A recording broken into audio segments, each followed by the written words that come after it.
নমস্কার বন্ধুরা, আপনাদের আরও একবার স্বাগত জানাই পাবলিক ভিউ কলকাতাতে। বন্ধুরা, আজকের এই ভিডিওতে আইএসএল ইন্ডিয়ান ফুটবল নিয়ে কিন্তু কিছু গুরুত্বপূর্ণ আপডেট দেওয়ার আছে। তো সরাসরি ভিডিওতে আসি।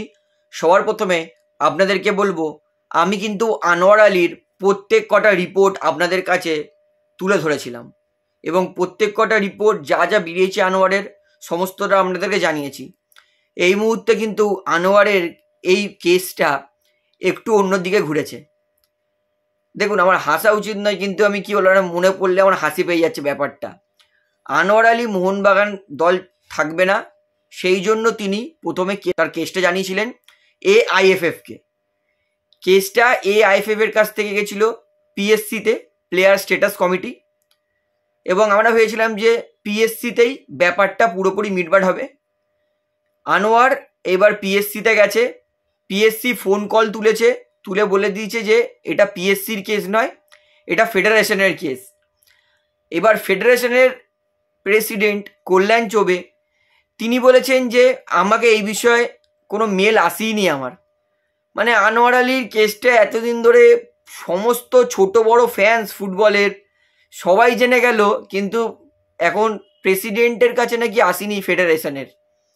মানে আনোয়ার প্রথমে AIFF-এর কাছে গেল, ফেডারেশনের কাছে গেল, ফেডারেশন পাঠালো PSC-র কাছে, PSC বলছে আমি জানি না, এটা আমার কেস নয়, এটা ফেডারেশনের কেস, আবার ফেডারেশনের কাছে আসছে। মানে পিন বলের মতো এদিক ওদিক হচ্ছে। তো যাই হোক, আনোয়ারের ব্যাপারটা এই মুহূর্তে PSC বলেছে এটা আমাদের কেস নয়, ফেডারেশনের কেস।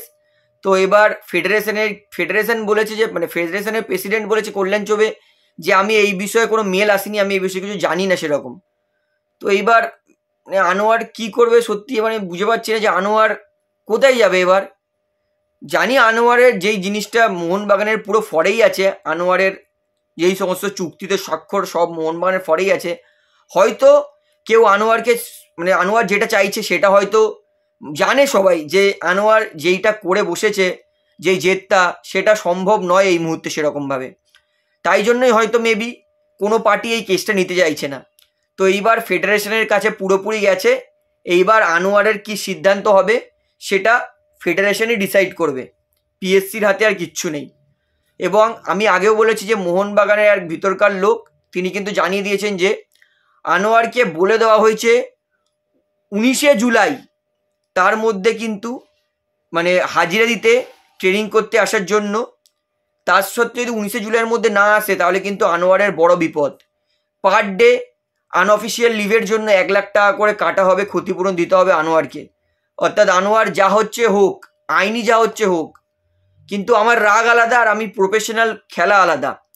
যেমন আমার হাজার শরীর খারাপ হলেও আমি কিন্তু আপনাদেরকে ভিডিও দিই, হয়তো খুব গুরুত্বপূর্ণ না হলে সেটা হয়তো মাঝে মাঝে দিই না, কিন্তু গুরুত্বপূর্ণ নিউজ হলে আমার যতই শরীর খারাপ হোক, আমি ডাক্তার দেখিয়ে পর্যন্ত এসে, আমার জেঠু মারা গেছিলো, জেঠুর কাজ শেষ করে এসেও কিন্তু আপনাদেরকে আমি ভিডিও দিয়েছি। তাই নিজের রাগ আলাদা জায়গায়, প্রফেশনাল কেরিয়ার আলাদা জায়গায়। তাই আনোয়ারকে কিন্তু জিনিসটা ভাবতে হবে যে ঠিক আছে, এটাতে আমার ক্ষতি, আমি 19শে জুলাই মোহনবাগান দলে এসে প্র্যাকটিস করি, ভবিষ্যতে যা হবে হবে। ভবিষ্যতে যদি মোহনবাগান দলের সঙ্গে আমার কাটাই হয় তাহলে আমি ইস্টবেঙ্গলে চলে যাব, না কাটাই হলে কি করব, বাধ্য হয়ে আমাকে এই সিজনটা খেলতেই হবে, কারণ ক্ষতি করলে চলবে না। 1 লাখ টাকা করে ক্ষতি মানে বিশাল ব্যাপার, ভারতীয় ফুটবলে 1 লাখ টাকা যাওয়া মানে এটা বিশাল বড় ব্যাপার। তো আনোয়ারের বর্তমান পরিস্থিতি কিন্তু আমি আপনাদেরকে জানিয়ে দিয়েছি। আনোয়ারের কেসটা PSC থেকে ফেডারেশনে গেছে আবার, মানে আনোয়ারের কেসটা ফুটবলের মতো এদিক ওদিক হচ্ছে এখন। আমি তো সত্যি কথা বলতে আমি আনোয়ারের পুরোপুরি পাশে আছি। আমি চাই আনোয়ার তিনি যেটা চাইছেন সেটা করুক, কারণ আফটারঅল একটা খেলোয়াড়ের মেন্টালিটিরও ব্যাপার আছে। তো বন্ধুরা, এইবারে আপনাদেরকে বলবো, অ্যান্টোনিও লোপেজ হাভাস কি হবে ভারতীয় দলের হেড কোচ? তো দেখুন, ভারতীয় দলের হেড কোচে 3টে কোচের নাম শর্টলিস্ট হয়েছে। এর মধ্যে অ্যান্টোনিও লোপেজ হাভাস আছে, মোনোলো মার্কোয়েজ আছে, আর পার ঘাং সেও আছে।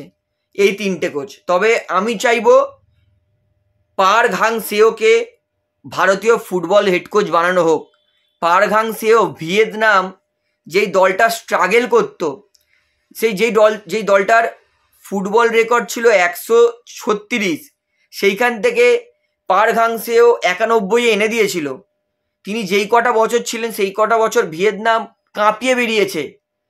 কি দারুণ AFC Asian cup quarter final, তারপরে আন্ডার 23 এশিয়ান কাপের রানার আপ। তো যাই হোক, এটা আমি ঠিক মনে নেই কী কী হয়েছে, আমি একটা ভিডিওতে কিন্তু আপনাদের সমস্তটা বুঝিয়েছিলাম, তো আমি একটু ভুলে গেছি। তো পার্ক হাং সেও তিনি কিন্তু ভিয়েতনামকে মানে মাটি থেকে তুলে ওপরে নিয়ে গেছিলেন। আর পার্ক হাং সেও যখন কোচিং ছেড়ে দিয়েছিলেন, সেই 91 র্যাঙ্ক থেকে আবার ভিয়েতনাম 114-15 চলে এসেছে। অর্থাৎ আমি চাইবো পার্ক হাং সেও তিনি কিন্তু জানেন যে কিভাবে লো র্যাঙ্কিং টিমের সঙ্গে কাজ করে তাদেরকে ভালো জায়গায় পৌঁছে দেওয়ার। তাই আমি চাইবো পার্ক হাং সেও সাউথ কোরিয়ার এই কোরিয়ান কোচটাকে ভারতীয় দলের হেড কোচ বানানো হোক। তবে AIFF যে মেম্বার আছে তারা চাইছে এমন একটা কোচ আনা হোক যার ইন্ডিয়ান ফুটবল সার্কিটে এক্সপিরিয়েন্স আছে। অর্থাৎ এই দিক দিয়ে ধরলে কিন্তু দুটো কোচের নাম আসছে, একটা অ্যান্টোনিও লোপেজ হাভাস আর একটা মনোলো মার্কোস রোকা। তবে আমি এই দুজনের মধ্যে যদি ধরেন তাহলে আমি অ্যান্টোনিও লোপেজ হাভাসের নাম বলবো, কারণ হাভাস তিনিও কিন্তু ইন্টারন্যাশনালি অনেক ভালো সাফল্য পেয়েছিলেন। মনোলো মার্কোস রোকা তিনি কিন্তু ইন্টারন্যাশনালি মানে জাতীয় দলের কোচ হয়ে সেরকম সাফল্য আজ পর্যন্ত পাননি। কিন্তু হাভাস তিনি বলিভিয়াকে কোচিং করিয়েছিলেন, বলিভিয়া দলকে তিনি কোপা আমেরিকার ফাইনাল পর্যন্ত নিয়ে গেছিলেন, রানার আপ হয়েছিলেন অবশ্যই। তবে হাভাসেরও কিন্তু ইন্টারন্যাশনাল কোচ নিয়ে কিন্তু এক্সপিরিয়েন্স আছে। তাই আমি চাইবো পার্ক হাং সেও হোক, না হলে হাভাস হোক।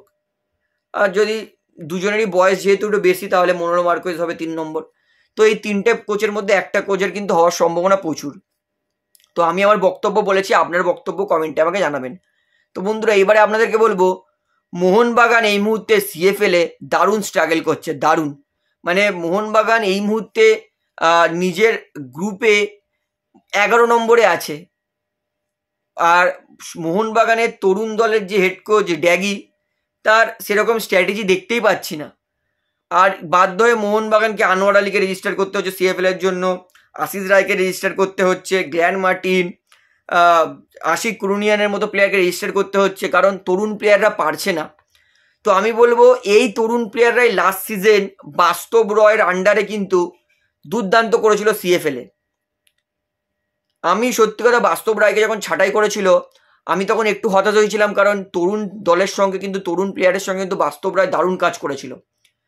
তাই বাস্তব রায়কে ছাঁটাই করাটা আমার মনে হচ্ছে CFL এ মোহনবাগানের স্ট্রাগলের সব থেকে বড় কারণ। দেখুন মোহনবাগানের নতুন যে কোচ ড্যাগি, তাকে কিন্তু আমি একবারও খারাপ বলছি না, তবে আমি বলছি একটা কোচের একটা দলের সঙ্গে সেট খেয়ে যায়, কোনো কারণ ছাড়া বাস্তব রায়কে বের করাটা আমার মনে হয় না উচিত ছিল। তো যাই হোক, মোহনবাগান এই মুহূর্তে দারুণ স্ট্রাগল করছে, যার জন্য আশিস রায়কে আবার রেজিস্টার করছে CFL এ মোহনবাগান। অর্থাৎ সিনিয়র দল থেকে 4টে প্লেয়ারকে রেজিস্টার করবে মোহনবাগান, আনওয়ার, গ্ল্যান, আশিক আর আশিস রায়কে। তো এই 4টের ভবিষ্যতে হয়তো আরও প্লেয়ারকে রেজিস্টার করতে পারে মোহনবাগান। তো দেখা যাক ড্যাগি তিনি মোহনবাগানের নতুন কোচ CFL এ কেমন করায় তরুণ দলকে নিয়ে। তবে আমি চাইবো এইবার মোহনবাগানের কিন্তু ঘুরে দাঁড়ানোর সময় এসে গেছে, কারণ 3টে ম্যাচে মোহনবাগানের মাত্র 2 পয়েন্ট, 3 ম্যাচে একটাও জিততে পারেনি, উল্টা ডার্বিতে হেরে এসেছে 2-1। তো যাই হোক, এটা আমার বক্তব্য ছিল, আমি আপনাদেরকে বলে দিলাম। তো ভিডিওটা আমি এখানে শেষ করছি, আশা করি ভালো লাগলো এবং সমস্তটা আশা করি আপনারা বুঝতে পেরেছেন। তো ভিডিওটি এখানে শেষ করছি। ভিডিওটি ভালো লাগলে অবশ্যই লাইক করবেন, কমেন্ট করবেন, শেয়ার করবেন এবং বন্ধুরা চ্যানেলটি যারা নতুন আছেন সবাইকে একমাত্র তারা অবশ্যই পাবলিক ভিউ কলকাতা এই চ্যানেলটিকে সাবস্ক্রাইব করে বেল আইকন প্রেস করে অল করে রাখবেন। ধন্যবাদ।